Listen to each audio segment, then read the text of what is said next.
super na-amaze ako when I was starting the business kasi hindi ko man siya inisip na maging successful ako sa lifestyles. 2018, magkukwento lang ako ha. Kwentuhan lang tayo, okay lang? Okay. Pero sa kwentuhan natin, may i-request ako. Okay lang ba? Yes! I-ready nyo yung puso nyo. Kasi above all things, sa training dito sa lifestyles, ang naiintindihan ko, yung dapat na learn natin is, yes, nakasulat siya sa notebook, pero dapat nakasulat din siya sa puso mo. Yes! Kasi yun yung mga learnings na dadala sa inyo sa GMD. Okay?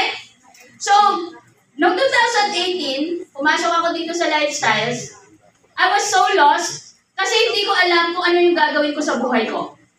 Meron ba diyang katulad ko? When you started, ganon kayo. Yes! Alam nyo, paulit-ulit na lang na ginagawa ko yung mga bagay-bagay sa buhay ko na kung saan ang hirap na maging successful, parang hindi ako makabawi.